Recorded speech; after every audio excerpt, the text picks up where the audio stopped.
holding by Korach.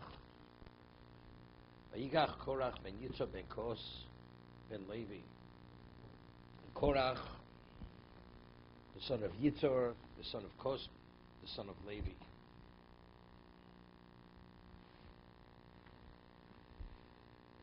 So the obvious question is, whenever we speak about anybody in Torah, we never trace his line beyond his father. Should say Vayikach Korach ben Yitzhar, going back to Kos ben Levi, all the way back to Levi. V'dosam v'aviram b'nei Eliyav, Dosam v'aviram, the sons of Eliyav. Om ben Peles b'nei Ruvain, and Om ben Peles, they're all the children of Ruvain, the grandchildren. Let Rashi. V'yikach Korach. The question is, what did he take? It doesn't say what he took. Parshas u'yofen nidresh medrash tamchum. V'yikach Korach. Lokach es atzmo mitzad acher. Lios nechlak b'toch eido. Lo rel akuna. He took himself, is going to Lokach, he took himself to one side to be separated from the Eidah, to be able to contest the Kuna. Understand what's going on here? Psychologically, if a person sees himself part of something, you can't stand up against what you're part of. But if you don't see yourself as part of it, psychologically you're able to stand up against it. He took himself out of the community, out of the congregation, to see himself, I'm not part of you. I'm not bound to your principles or your values, or I'm not subject to your leadership. Therefore, that gave him the ability to contest the kuna. Vizet shetirgeim uglis vispaleg. What is ispaleg? He broke. Nechlak visharit. He broke from the community. Lahachzik v'achlokas.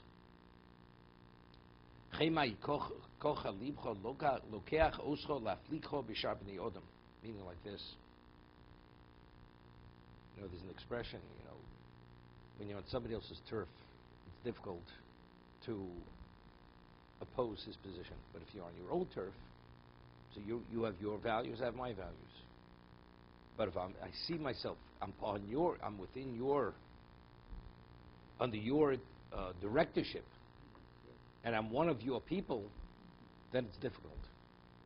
So he had to establish himself as a different entity. Now I'm a different entity, now I could disagree. Dovaracher, Vayikach Korach, Moshech Roshei Sanhedros Shebahem Bidvorim. He persuaded the leaders of the Sanhedrin with words, persuaded them. Verbal persuasion. Moshe Nemar, Kachas Aaron. See the example he gives. Kachas Aaron, Chui Mochem Dvorim. Right? Kochel B'Dvorim, it says, we had earlier, persuasion. If you take a look at the Medrash, that because Korach was such a wealthy man, and he wined him and he dined him, it's like after he goes and he gives you, a man of that stature, financial status, and pedigree, he acknowledges you, it's hard to turn him down. You're totally like, you're dazzled with his hospitality because of what he represents. He used that, his wealth and his prestige to persuade them.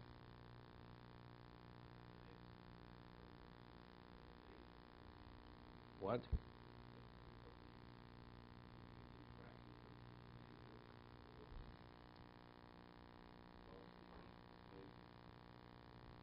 No, what the two interpretations by Yikach.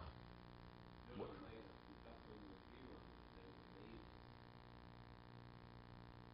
No, that's something else.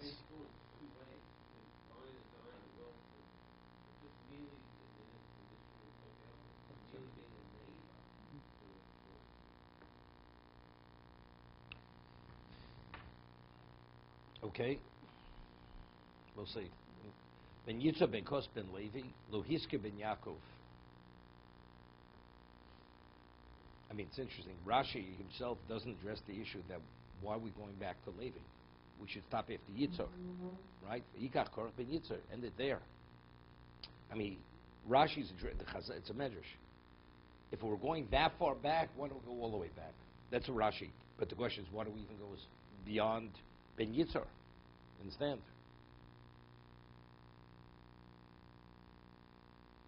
Lo Hiske ben Yaakov.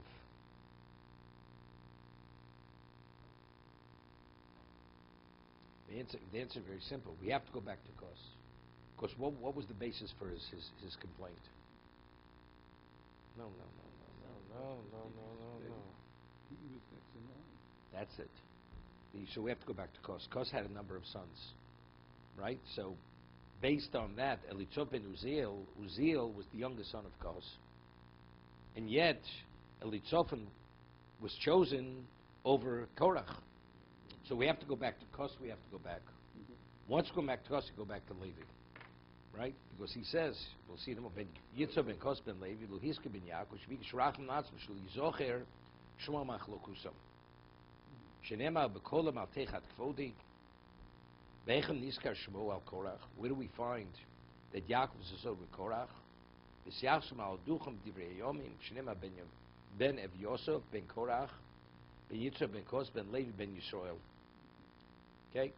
Das war wir bishul shoy shevet ruven shori bechaniosam teimono shochin lekosu bono vachonim teimono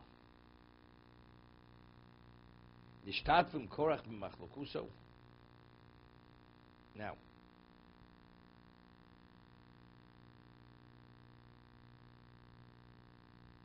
even though it's interesting, there's a Orach Kodesh in Dvorim that shows clearly from the Psukim that Korach was influenced by Dasan Abrion. It's going the other way. It seems from here it's going, because again, the Rosh, if you say it's going to the Rosh Sanhedros, he influenced the Rosh Sanhedros to say they were next to him. But factually it was Dasan Abrion were the bad ones. They were the ones who really initially incited, they influenced Korach. And because Korach was who he was able to really take it all the way. But the ones, the bad, rotten apples, that was Dasan Aviram. They were the bad ones. Okay?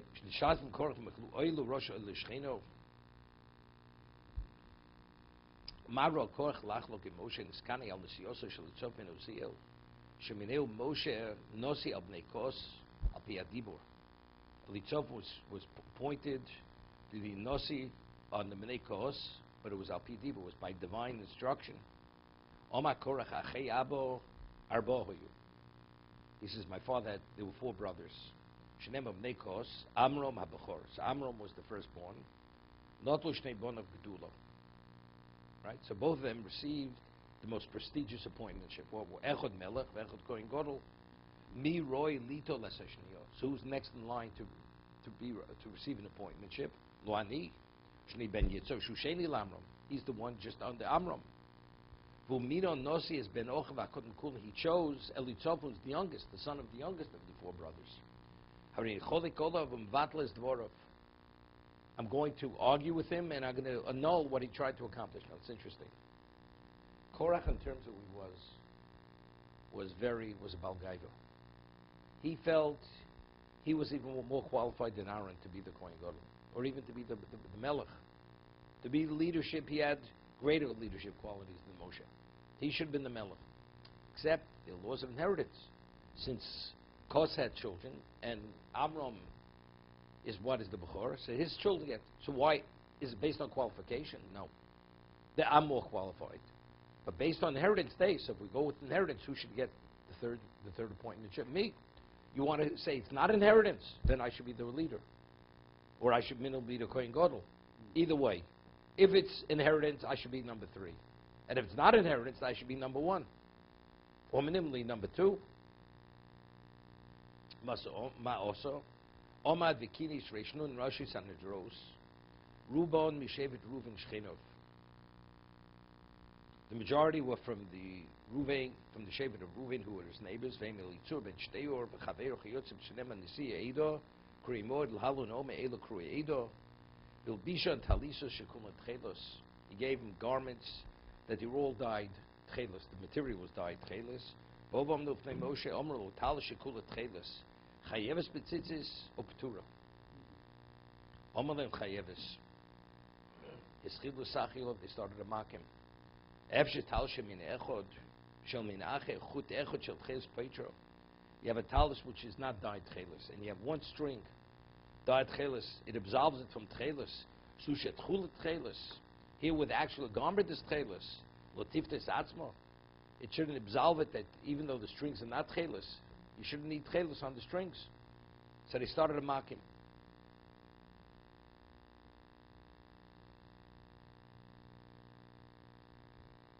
It's like mind-boggling. Everybody agrees. Moshe spent 40 nights and 40 days and 40 nights in heaven. 3 times. The luchas rishonos were broken. The luchas shniyas to them. You had the works. They would have been destroyed, and endless demonstration of Midas Adin. And Moshe intervened, and that's why they weren't destroyed. Now they're coming. You say you want to argue with leadership, maybe. But this is the heart of the issue. They're mocking the halacha. Moshe, we know better than you. We know better you what Torah is. The point should be say, okay, you took it for yourself. What about, we're talking about the actual Torah, the mitzvahs. Here he's coming to argue on the mitzvah, right? What is the mitzvah of tchelis?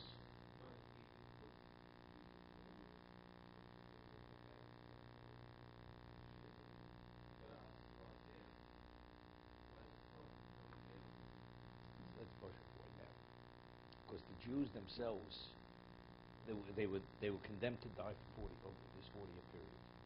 Until then, I mean the Ramban speaks. Till then, if Korach would have opened his mouth, they would have destroyed him.